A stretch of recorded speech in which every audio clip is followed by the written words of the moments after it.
అందరికీ నమస్కారం అండి. నేను ZP high school Jakkampudi Vijayawada rural మండలం ప్రధానోపాధ్యాయురాలిగా పనిచేస్తున్నాను. మా పాఠశాలలో 716 మంది విద్యార్థులు చదువుకుంటున్నారు. ఇది చాలా వెనుకబడిన తల్లిదండ్రులతో కూడినటువంటి ప్రదేశము. ఎక్కువ మిగిలిన కమ్యూనిటీ యొక్క సపోర్ట్ కానీ సహాయ సహకారాలు కానీ ఎక్కువగా అవసరం ఉన్నటువంటి ఏరియా ఇది.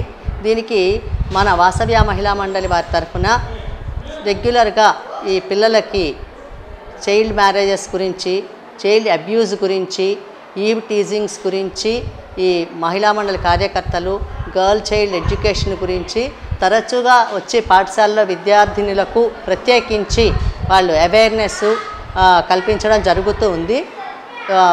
వారి నెలకు ఒకసారి వాళ్ళ ఈవెంట్ని ఇక్కడ కండక్ట్ చేస్తూ ఉన్నారు. ఎక్కువ సపోర్ట్గా కూడా ఉంటున్నారు మాకు. ఈ మధ్య కాలంలో మొన్న డిసెంబర్ 7వ తారీఖున జరిగినటువంటి మెగా పేరెంట్ టీచర్స్ టీంలో మీటింగ్లో కూడా వచ్చి వాళ్ళు పాల్గొని తల్లిదండ్రులతో కూడా సంభాషించడం జరిగింది.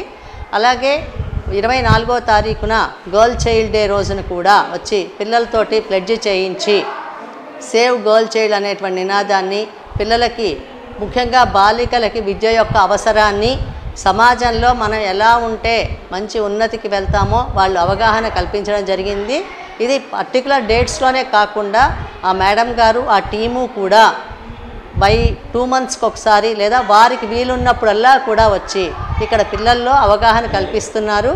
మేము కూడా వాళ్ళకి ఎక్కువ శాతం బడి మానేసినటువంటి పిల్లల యొక్క లిస్ట్ ఇస్తే వాళ్ళు ఆ పిల్లల్లో తల్లిదండ్రులతోటి మాట్లాడి పిల్లలు మానకుండా బడికొచ్చేలాగా సహకరిస్తున్నారు. ఎందుకనంటే డ్రాప్ అవుట్ రేట్ పెరిగితే ఆడపిల్లల్ని అయితే పనిలోన్నా పెడుతున్నారు, లేదా చుట్టూ ఉన్నటువంటి సమాజంలో పరిస్థితులు అనుకూలంగా లేవని బాల్య వివాహాలు చేస్తున్నారు. అవి జరగకుండా వాళ్ళందరూ మాకు సహాయ సహకారాలు అందిస్తున్నారు. వారికి మా పాఠశాల తరఫున ధన్యవాదాలు, కృతజ్ఞతలు తెలియజేసుకుంటున్నాము.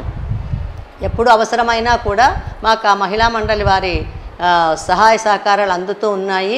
గత ఫ్లడ్స్లో కూడా వారి నుంచి కొంత మాకు వస్తు సహాయాన్ని అందజేసి ఉన్నారు రష్మి మేడం గారు వాళ్ళు. మరి వాళ్ళందరికీ కూడా మేము మా పాఠశాల ఉపాధ్యాయ బృందం తరఫున అలాగే ఈ కాలనీ తరఫున కూడా మేము ధన్యవాదాలు తెలియజేసుకుంటున్నాం.